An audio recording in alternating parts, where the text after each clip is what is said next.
श्रीहरये नमः श्रीहरये नमः श्रीहरये नमः। गोपिका जीवनस्मरणं गोविन्दा गोविन्दा। ओं नमो भगवते वासुदेवाय। श्रीमद्भागवते द्वितीयस्कन्धे षष्ठोऽध्यायः। ब्रह्मोवाच वाचां वह्नेर्मुखं क्षेत्रं छन्दसां सप्तधातवः हव्यकव्यामृतान्नानां जिह्वा सर्वरसस्य च। ब्रह्मोवाच वाचां वह्नेर्मुखं क्षेत्रं छन्दसां सप्तधातवः हव्यकव्यामृतान्नानां जिह्वा सर्वरसस्य च। सर्वासूनां च वायोश्च तन्नासे परमायने अश्विनोरोषधीनां च घ्राणो मोदप्रमोदयोः। रूपाणां तेजसां चक्षुः दिवः सूर्यस्य चाक्षिणी कर्णौ दिशां च तीर्थानां श्रोत्रमाकाशशब्दयोः। तद्गात्रं वस्तुसाराणां सौभगस्य च भाजनं त्वगस्य स्पर्शवायोश्च सर्वमेधस्य चैव हि रोमाण्युद्भिज्जजादीनां यैर्वा यज्ञस्तु संभृतः केशश्मश्रुनखान्यस्य शिलालोहाभ्रविद्युतां बाहवो लोकपालानां प्रायशः क्षेमकर्मणां विक्रमो भूर्भुवस्वश्च क्षेमस्य शरणस्य च सर्वकामवरस्यापि हरेश्चरण आस्पदम् अपां वीर्यस्य सर्गस्य पर्जन्यस्य प्रजापतेः पुंसः शिश्न उपस्थस्तु प्रजात्यानन्दनिर्वृतेः पायुर्यमस्य मित्रस्य परिमोक्षस्य नारद हिंसाया निवृत्तेर्मृत्योः निरयस्य गुदस्मृतः पराभूतेरधर्मस्य तमसश्चापि पश्चिमः नाड्यो नदनदीनां तु गोत्राणाम् अस्ति संहतिः अव्यक्तरससिन्धूनां भूतानां निधनस्य च उदरं विदितं पुंसो हृदयं मनसः पदम् धर्मस्य मम तुभ्यं च कुमाराणां भवस्य च विज्ञानस्य च सत्त्वस्य परस्यात्मा परायणम् अहं भवान् भवश्चैव त इमे मुनयोऽग्रजाः सुरासुरनरानागाः खगा मृगसरीसृपाः गन्धर्वाप्सरसो यक्षाः रक्षो भूतगणोरगाः पशवः पितरः सिद्धाः विद्याध्राः चारणाद्रुमाः अन्ये च विविधा जीवाः जलस्थलनभौकसः ग्रहर्क्षकेतवस्ताराः तडितस्तनयित्नवः सर्वं पुरुष एवेदं भूतं भव्यं भवच्चयत् तेनेदमावृतं विश्वं वितस्तिम् अधितिष्ठति स्वधिष्ठ्यं प्रतपन् प्राणः बहिश्च प्रतपत्यसौ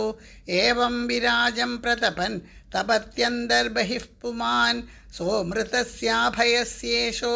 मर्त्यमन्नं यदत्यगात् महिमैष ततो ब्रह्मन् पुरुषस्य दुरत्ययः पादेषु सर्वभूतानि पुंसः स्थितिपदो विदुः अमृतं क्षेममभयं त्रिमूर्ध्नोधायि मूर्धसु पादास्त्रयो बहिश्चासन् अप्रजानां य आश्रमाः अन्धस्त्रिलोक्यास्त्वपरो गृहमेधो अबृहद्वृतः श्रुतिविचक्रमे विश्वं शासनानशने उभे यदविद्या च विद्या च पुरुषस्तुभयाश्रयः यस्मादण्डं विराट्जज्ञे भूतेन्द्रियगुणात्मकः तद्द्रव्यमत्यगाद्विश्वं गोभिः सूर्य इवातपन् यदास्य नाभ्यान्नलिनात् अहमासं महात्मनः नाविदं यज्ञसंभारान् पुरुषावयवादृते तेषु यज्ञस्य पशवः स वनस्पतयः कुशाः इदं च देवयजनं कालश्चोरुगुणान्वितः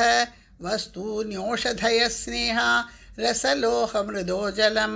ऋचो यजूंषि सामानि चातुर्होत्रं च सत्तम नामधेयानि मन्त्राश्च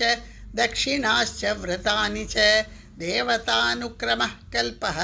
सङ्कल्पस्तन्त्रमेव च गतयो मतयः श्रद्धा प्रायश्चित्तं समर्पणं पुरुषावयवैरेते सम्भाराः सम्भृता मया इति सम्भृतसम्भारः पुरुषावयवैरहं तमेव पुरुषं यज्ञं तेनैवायजमीश्वरं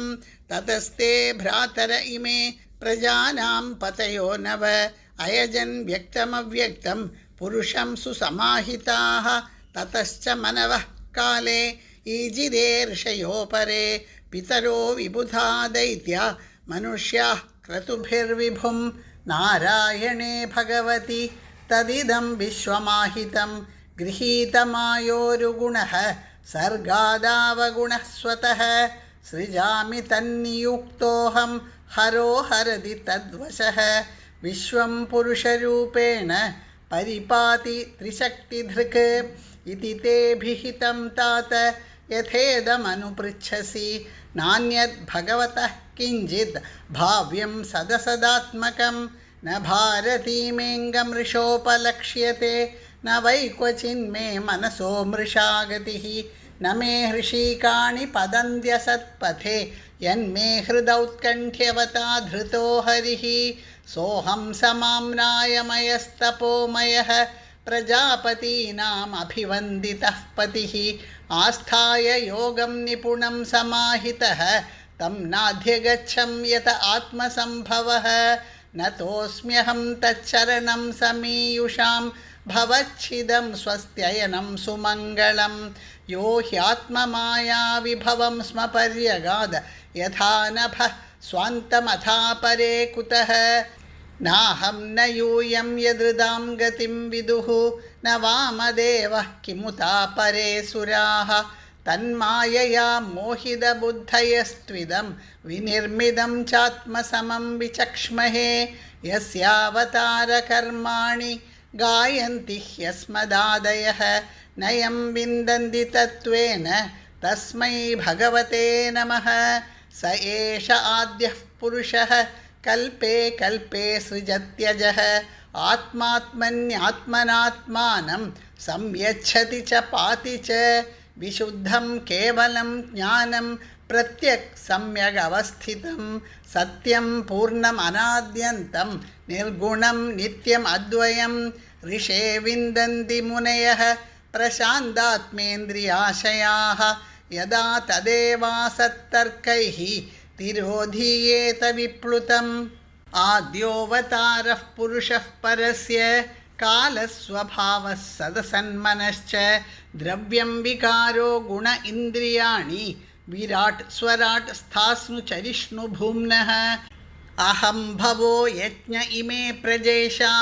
दक्षादयो ये भवदादयश्च स्वर्लोकपालाः खगलोकपालाः नृलोकपालास्तललोकपालाः गन्धर्वविद्याधरचारणेशा ये यक्षरक्षोरगनागनाथाः ये वा ऋषीणां ऋषभाः पितॄणां दैत्येन्द्रसिद्धेश्वर दानवेन्द्राः अन्ये च ये प्रेतपिशाचभूत कूष्माण्डयादो मृगपक्ष्यधीशाः यत्किं च लोके भगवन्महस्वद् ओजःसहस्वत् बलवत् क्षमावत् श्रीह्रीविभूत्यात्मवदद्भुतार्णं तत्त्वं परं रूपवदस्वरूपं प्राधान्यतो यान् ऋष आमनन्ति लीलावतारान् पुरुषस्य भुम्नः आपीयतां कर्णकषायशोषान् अनुक्रमिष्येत इमान् सुपेशान् प्राधान्यतो यान् ऋष आमनन्ति लीलावतारान् पुरुषस्य भुम्नः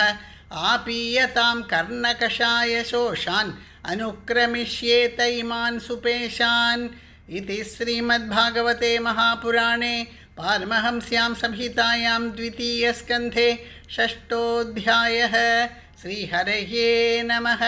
श्रीहरये नमः। श्रीहरये नमः। गोपिका जीवनस्मरणं गोविन्दा गोविन्दा।